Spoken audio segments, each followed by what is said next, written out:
il s'est passé quelque chose un jeudi saint. J'allais partir le vendredi saint pour un voyage de jeûne en Corse. J'avais un peu de peine de voyager tout le vendredi pour quelque chose d'agréable, alors que c'était le vendredi saint.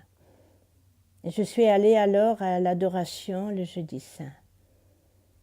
Et là, c'est le Seigneur qui a ouvert très grand la porte et il a envahi toute ma vie.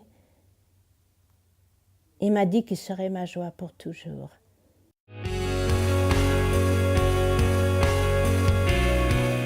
Dans les autres, beaucoup dans les autres, surtout que je suis fatiguée, j'ai des petits ennuis de vieillesse et les autres m'aident beaucoup.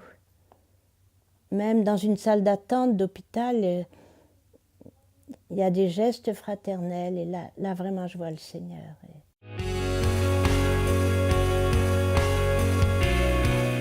Quand j'accueille les personnes, peut-être spontanément j'ai de la fraternité pour elles, mais si c'est plus difficile, je pense au fond de moi à cet amour que le Seigneur leur porte.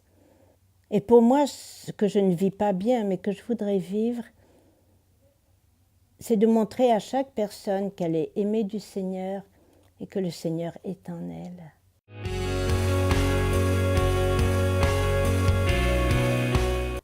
Ça m'engage à ce respect envers chaque personne, à ce désir que chaque personne connaisse le Seigneur.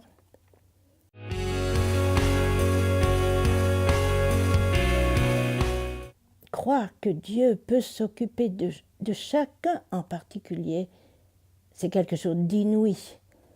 Et on a tort de croire trop facilement.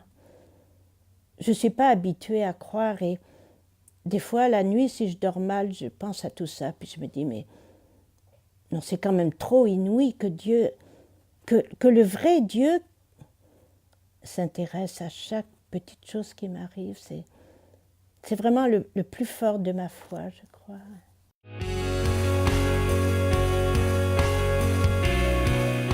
Ma joie de croire dans le passé, c'était quand j'avais pu annoncer l'amour du Seigneur à quelqu'un, puis que je voyais la personne se transformer. Maintenant, ma joie de croire,